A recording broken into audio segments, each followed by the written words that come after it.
Man, he really missed an opportunity. It's good to be home. Oh, hey, welcome back. What the... Oh, right, I forgot you were watching my house along with the narrator, that's right. I almost forgot about that. Speaking of which, where is he anyway? No, he's taking a nap right now. Said he'd stick around for a little while longer. I guess we've been having too much fun on the Nintendo 64. Anyway, how was Maui? It was quite fun, actually. Although I did get the sunburn and I did get sick for a few days, but I got over it. Overall, it was a very nice vacation. Sounds fun. Did you go surfing? Yes, I did, and I'm very good at it. Did you snorkel? Yeah, I did go snorkeling a little bit, but there weren't any whales or turtles that I got to see. But I did see a few dolphins. Did you do the hula?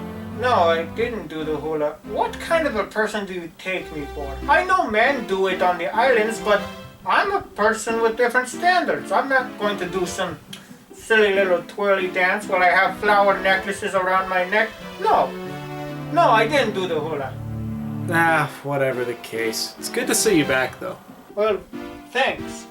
In a strange way, I guess I was a little bit homesick. It's very good to be home. Also, I have to thank you for suggesting Ori and the Blind Forest. Turned out to be a pretty good game. It's got me so inspired right now, too. I feel as if You know what? I'm going to review the next game right now. Why not? I mean, I'm home, I'm comfortable, and I should do this. Wow, I don't have to convince you this time. That's a first. I know, it's crazy, right? I'm getting ahead of myself, though, because I have a bit of a problem. Why? What's the problem? Well, I looked at the voting results as the plane landed, and I found out what game won, and unfortunately it was a tie. Oh, that is a bit of a problem, isn't it? It's between Kirby 64 to the Crystal Shards and Pokemon XD Gale of Darkness. This has never really happened on this channel before, and I don't know what to do right now. I don't want to have to choose, but that might be my only option here. Maybe you could choose one of the games to play now, and then the other one could be, I don't know, a Luigi's Choice somewhere down the line. It would save you time looking for a game. You know, I like the way you think. That you might be onto something here. Maybe I should save one for a Luigi's Choice, because everybody apparently wanted to see one of these games, and I can't just neglect that. I don't exactly have it on me right now, though, but I do have Kirby 64, so I suppose I should just start with that. Yeah, I like that. I'll start with Kirby 64 for this review, and on the next Luigi's Choice, I'll play Pokemon XD Gale of Darkness. Sounds good. Wait, no, that's definitely not a good idea. Why? What's going on? While you were gone, a box was mailed to you. Hmm? What?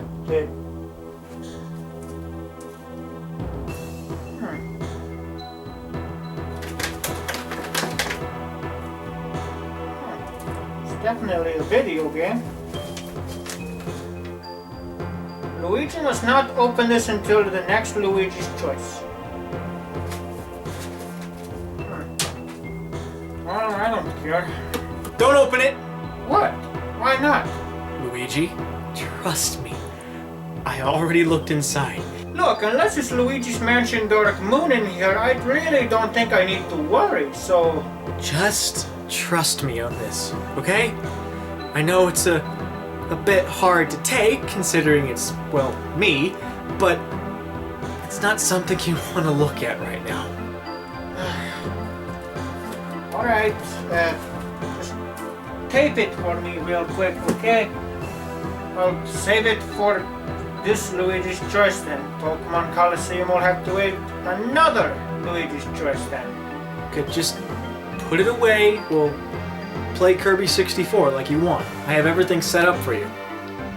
You already found my Nintendo 64? Oh right, you were here all this time, so you probably found everything already. Okay, let's get started on it then. Alright. Hey, I'm not doing anything, really. Do you mind if I stick around for the next couple of reviews? Sure. I've got no problem with it, just don't break anything, obviously. Sweet, I haven't done this in a long time. Okay, let's just see. Alright, before I forget. I should probably talk a bit about the backstory for Kirby 64 before I get started on playing it.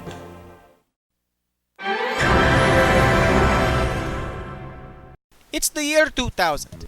The Nintendo 64 was already more than halfway through its life cycle, and yet when you look around, there wasn't a single 3D game about Kirby, everybody's favorite pink marshmallow. Upon the initial success of their main IP, such as Super Mario, Legend of Zelda, and Pokemon coming to 3D, Nintendo finally decided to release a 3D Kirby game. Like Super Mario before it, Nintendo and HAL Laboratory had to find a way to make Kirby appealing in 3D while not trying to keep things the same. Back in the day, Kirby really kind of explained what simplicity can do to a game. Not all the Kirby games are bad, but there wasn't a lot of originality as the games progressed, despite them getting better and better. So besides taking Kirby to 3D, they wanted to add a new kind of feature, something to do with how Kirby inhales enemies and takes their abilities. So they came up with the idea of combining abilities. For the first time in a Kirby game, Kirby could take an ability that he stole from an enemy and throw it at another enemy of the same type of ability or a different ability, to combine them into something stronger. With this brand new feature in the game's appealing graphics, at the time, Kirby 64 The Crystal Shards came out on June 26 in the year of 2000. The game itself was generally well received, but it was considered by many to be just above average. Personally, I am excited to see this one. This is actually one I missed out on. As I normally do it, for Kirby 64 I will be looking at the story, the gameplay, and the soundtrack. Kirby games are mainly good at making gameplay and soundtracks, so seeing what the story brings in, especially on a 3D release, is gonna be interesting. It will also be interesting to see if the gameplay and the soundtrack really stand out from the other Kirby games. And before I continue, even though the game is 15 years old, there will be spoilers in this video. So leave now if you don't want to be spoiled. And so, let's get started on it. Ironically, this is going to be the very first Nintendo 64 title I review on this channel. It's great. Thanks, Kirby. You ready? Well, I'm really just watching, but yeah, I'm ready when you are. Okay, let's go.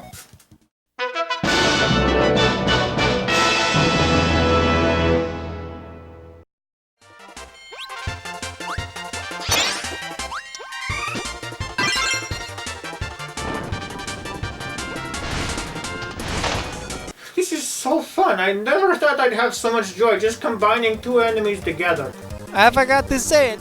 Props to HAL Laboratory for taking this idea and making it work. It's very enjoyable. I'll get more into it during the gameplay portion, so for now, let's focus on the story for Kirby 64. There's a planet in deep space called the Ripple Star. On the planet is a race of fairies. One particular fairy named the Ribbon happens to notice something in the sky. As it turns out, that sky is actually evil. I know it sounds dumb, but please bear with me. Apparently something called dark matter tries to take over the planet. The Queen of the Fairies sends Ribbon on a giant crystal and sends it off into space. I'm assuming that giant crystal's the only thing to beat dark matter, but in that case I don't know why they send it away. Anyway, as Ribbon's flying through space, 3 dark matters try to catch her. They succeed in breaking the crystal but not catching Ribbon, who falls onto Popstar. On Popstar, our favorite pink vacuum of terror is enjoying the night sky. Kirby notices something falling through the air and is promptly hit by Ribbon from behind. Ribbon gets up and observes her surroundings and looks at what's left of the crystal. She notices that it's very small, meaning she won't be able to get home. Kirby gives Ribbon a piece of the shard that landed nearby, and it promptly gets a little bit bigger. Kirby promises to help her get home by helping her gather all the rest of the shards. And that's pretty much what it comes down to in the prologue. After playing through the first level, the game pans to Waddle Dee, one of Kirby's best friends, who finds a piece of the crystal. As he is admiring it, dark matter comes and possesses him. Kirby and Ribbon arrive a short time later and they have a boss fight with Waddle Dee. It's mind-numbingly easy as you would expect, but again, it's only a mini-boss. I think it's a mini-boss anyway. The pattern repeats on the next 2 levels. As you complete level 2, you'll run into a young girl named Adeline who happens to be an artist. Adeline happens to have the same predicament as Waddle Dee. She finds a piece of the crystal, Dark Matter takes her over, and Kirby has a mini boss battle with her. To be fair, this fight's actually a little bit more fun because she actually sends enemies to attack you in hand-drawn fashions. It reminds me a lot of Ado or Ado from Kirby's Dream Land 3. After freeing her, Kirby, Ribbon, Waddle Dee, and Adeline go to King Dedede's castle. Do you want to take a guess at what happens?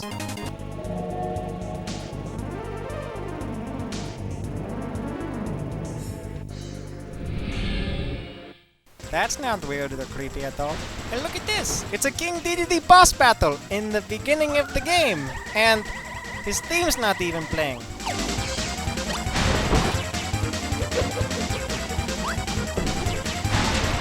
And the fight's really easy. Okay, well, I guess I could let that go because it's only the beginning of the game. It's supposed to introduce all these mini-bosses and such. After beating DTD, they take the crystal and leave.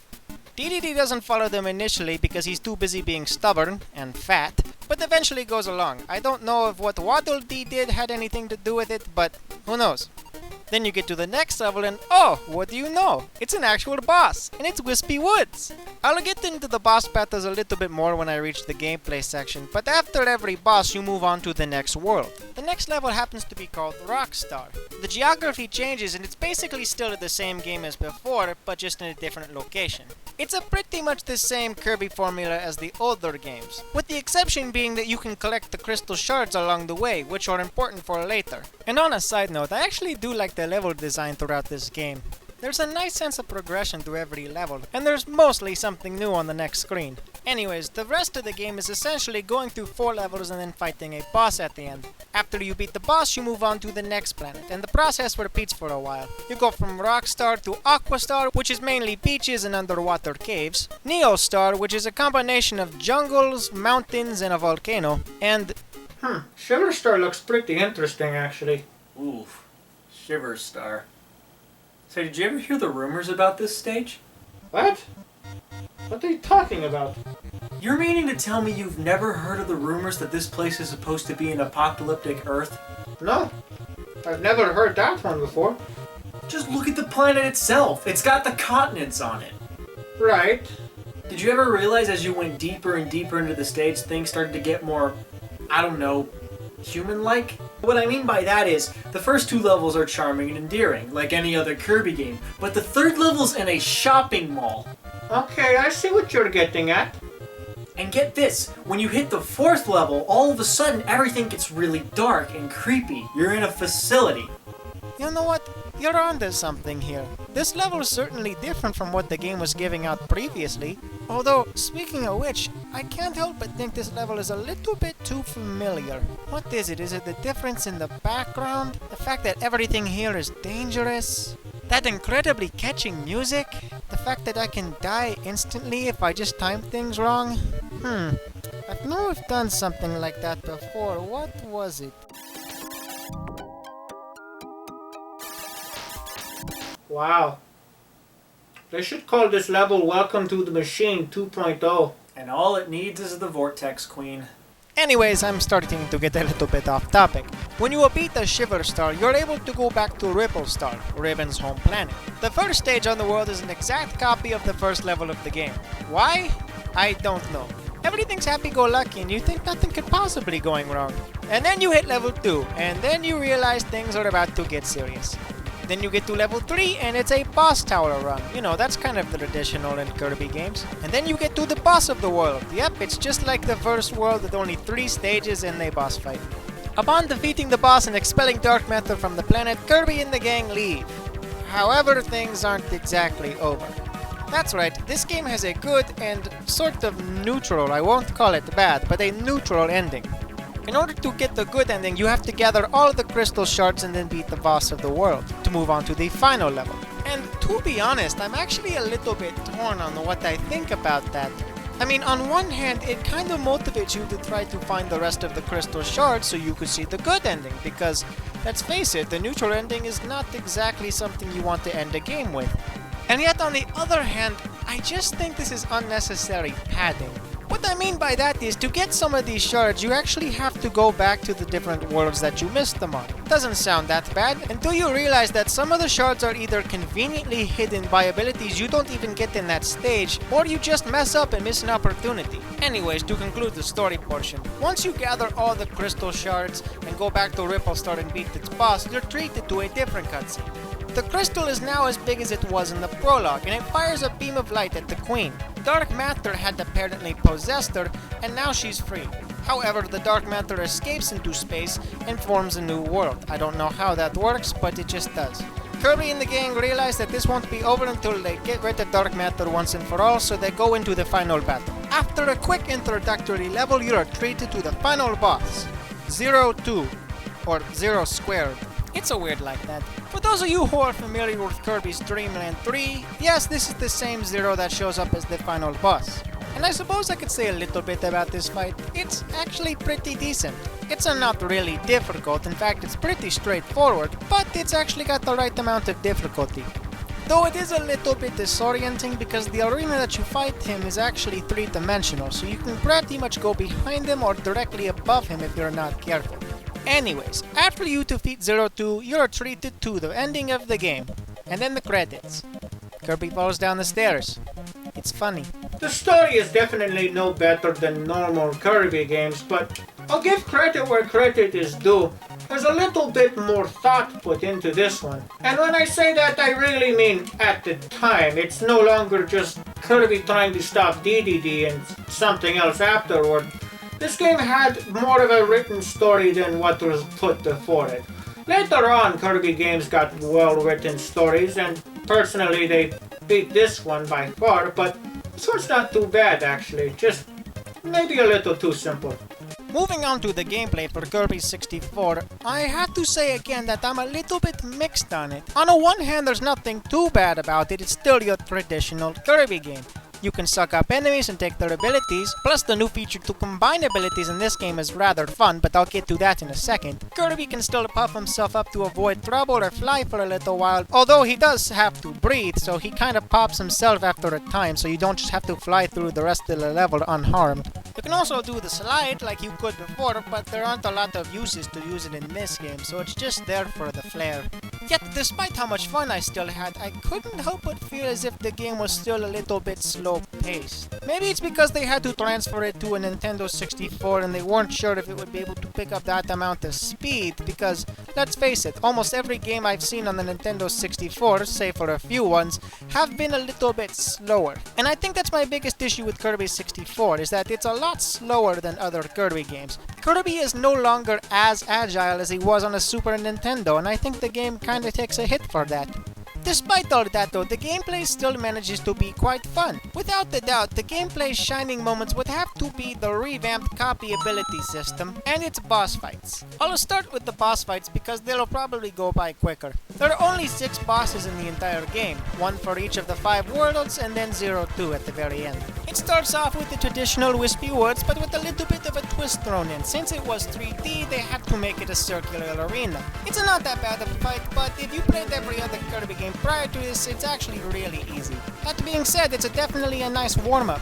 Rockstar's boss is these 3 crystals. You will first fight them off going up a tower and really don't do any damage to them, but when you get to the very top, you have to hit them with the corresponding color. This boss fight is really simple in concept as well, but I find it very visually appealing. There's something really interesting about fighting this thing as it goes up the tower. Aquastar's world boss happens to be Acro from Kirby's Dream Land 3. He still looks really adorable and silly for some reason, even though he's, supposed to be dangerous. He's also quite easy to understand, but the underwater movement does slow you down a bit, so the fight can be, like the rest of the gameplay, a little bit slow-paced. The 4th boss is something called Man. The fight itself is kind of average. There's a lot of timing in your jumps, and the second phase of the fight is also kind of boring. The boss for Shiverstar happens to be a giant robot. He's standing in the background for the first half of the fight, so you have to attack his arms when he swings at you. It's a little disorienting at first because the game is in 3D, and you can't tell whether or not you're going to hit him or not until he's literally about to hit you. The second half of the battle is a little bit disappointing because it's more simple. You just take the missiles he fires at you and you spit them back at them. Really, it's a little bit disappointing. The boss of Ripple Star is Miracle Matter. He's the only boss in the game with a different theme, and to be honest, when you will think he's the final boss, he definitely fits the bill. He attacks Kirby with every ability that you could get in the game, just with a different style. It's also unique because in order to damage him, you have to hit him with the respective abilities that he's using while he's still in that form. If you spit it at him when he's in his default form, he won't take damage. And if you spit it at him when he's in a different form, he also won't take damage. So you basically have to attack him while he's still in that form. Overall, the boss fights are quite enjoyable. They range from average at worst to pretty good at best. Moving on to the next portion of the gameplay, I'm going to talk a little bit about the new copy ability system. Like other Kirby games, you can suck up and take enemies' abilities, but combining them is the main focus. By combining the abilities with another, you make that ability stronger. For example, if you take a fire ability and combine it with another fire ability, you'll get a super powerful fire ability. However, if you take that fire ability and combine it with another type of ability, you get something completely different. Combine fire with cutter, for example, and Kirby gets a fire sword. Combine fire with rock and Kirby becomes a little mini volcano. And so on and so forth for all the other abilities. Try combining fire and ice real quick. Oh, right, I haven't done that yet. Let's see.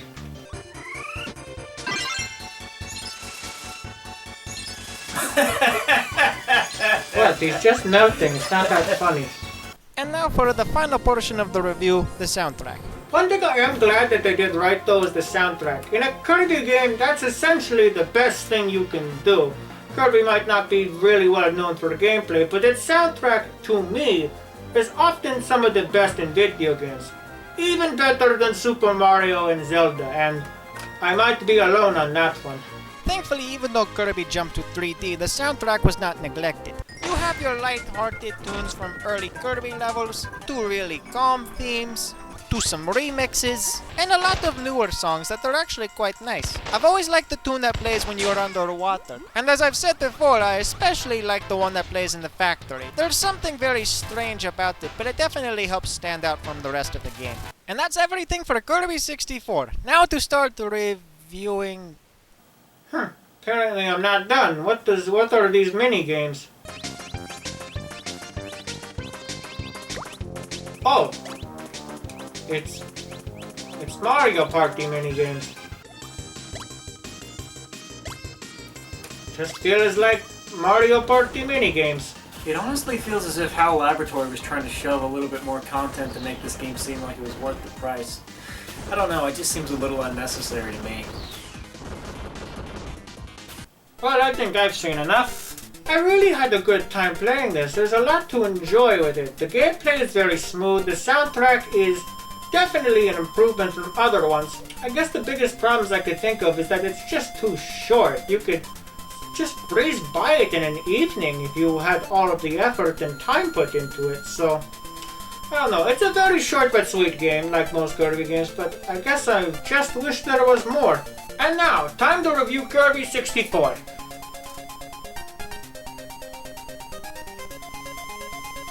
Oh what, I can't stay to watch you review it?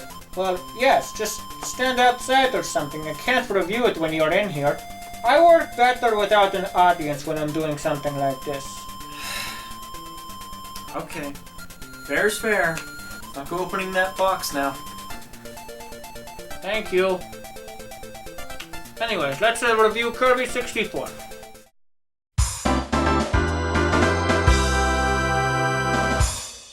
Kirby 64 to me serves as a very nice introduction to 3D Kirby games. The game really serves as a nice stepping stone for Kirby as he walked his way up into the year of 2000. It showed that 3D Kirby was possible, and despite how many games he still has for handheld, it definitely helped his career down the line. And here he is today, still sucking away enemies and taking their abilities since... I don't even remember when Kirby came out. Man, Miyamoto is going to kill me for this. Anyways, I should probably say what's good about Kirby 64 The Crystal Shards. I will start off by saying that the game has very nice and kid-friendly graphics. They may be dated, but they're appealing. They make the game seem to stand out from other 3D games on the Nintendo 64. And granted, children will like this game more than adults will, but I don't know, there's a certain charm two Kirby games, and the graphics really fit it. Next, I want to talk about the game's soundtrack. Like most Kirby games, it is phenomenal. It follows traditional Kirby soundtracks with very calm and happy-go-lucky introductions. It's got very catchy and heart-racing boss fight themes. It's got very tense moments and a very good final boss music. Granted, there's a lot more than what I just listed, but overall I think Kirby 64's soundtrack definitely stands out and helps drive what you're doing in the game. Basically, they fit the scenario really well, whether you're just exploring an area, or falling down a mine shaft, or fighting a boss. It's all really fitting. Thirdly, as much as I know how traditional and simple the Kirby formula is, I'm actually kind of glad there's a little bit of variety in this game with the combination of enemy abilities. A lot of them are just great fun. HAL Laboratory put a lot of time and effort into making these abilities stand out from others so they don't always feel the same, and I think that's really important in a game like this. And some of them are just so silly that they actually work really well. And finally, on a very small note, the game's worlds are very, dare I say it, immersive? Now when I say that, I don't mean you're going to get engaged in every little thing you do in it, because the game's 15 years old, it's a little bit dated for that, but they all follow a certain theme and then act upon it. As you progress further and further into the worlds, the levels will change accordingly, while still maintaining that theme. Now, there are a few things that are bad about Kirby 64. For starters, if you've played every other Kirby game, you should probably know its difficulty. And at most parts, this game is really easy. You can practically breeze by through this game, not dying too many times. I mean, it's possible in this game, especially on Shiver Star. I didn't mention this, but the game doesn't present too much of a challenge except for certain parts. If anything, the only time you should be dying whatsoever in this game is during the boss fights, when you're doing them for the first time. Otherwise, this game's lack of difficulty might turn away some players. Secondly, as much as I did like this game's story, it's kind of non-existent. You're given a clear goal from the very beginning, which is good, but it kind of disappears when you're just going through the levels. You'll catch glimpses of cutscenes as you go between worlds, but they don't really correlate with what the game's story is about until the end of the game, and personally that's a bit of a disappointment. I would have liked a little bit more of what was going on, like maybe the corruption of Ripple Star between each world you go to, just to get an idea of how bad it was getting, so when you get there, you're ready to take charge and free the planet from corruption. Unfortunately, it doesn't become that. Thirdly, this game is too short. Like, really short. Not exceptionally short, I'm not talking 2 or 3 hours, thankfully. I think I've made my point, actually, that game's not long enough. I would have liked it to be longer, though. And finally, what was the point of the mini-games in this game? They just feel so tacked on and not original. Like, they had to put something in to make sure people felt as if they were spending their money's worth on this game. This is a personal issue with me. I just don't think that these mini-games really deserve to be here. I feel as if they had gotten rid of those mini-games, they probably could have put in a couple levels, or even bonus levels after you beat the game. But, you know, missed opportunities and all that. Overall, I don't think Kirby 64 was fantastic. It's not the greatest Kirby game I've played, unfortunately, and I really wanted it to. It's got a lot of charm put into it. I'd put it in around the above average to good category. It's definitely worth playing if you have a Nintendo 64. I mean, these cartridges are really easy to find nowadays. Overall, the game's charm as a Kirby game will make you want to play it, but if you're looking for something deeper, or something more longer, per se, then you're probably going to be a little disappointed.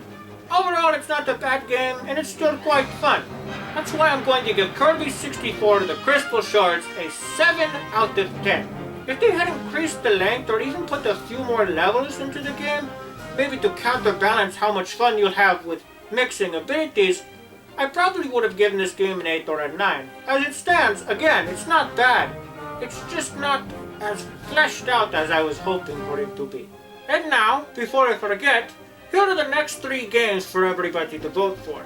Should I review Metal Gear Solid, Ico, or The Legend of Spyro, The Eternal Night? I thought about putting that one on the list for a while because, well, the review of me doing New Beginning is almost a year old, but I'm leaving it up to everybody to decide this one. So once again, I'm a Luigi, and this has been a Luigi review. Now, if you'll excuse me, I have to make sure that box isn't going to open by itself or anything, and... Hey, Luigi! What? I found the narrator! Yeah, so? He's taking a nap in the guest bedroom. Don't do anything with him. You're no fun. He's never done anything to you. Yeah, hold that thought. I'm gonna go find a bucket of ice-cold water. I better go stop him before he drowns the narrator on accident. I'll see you guys later.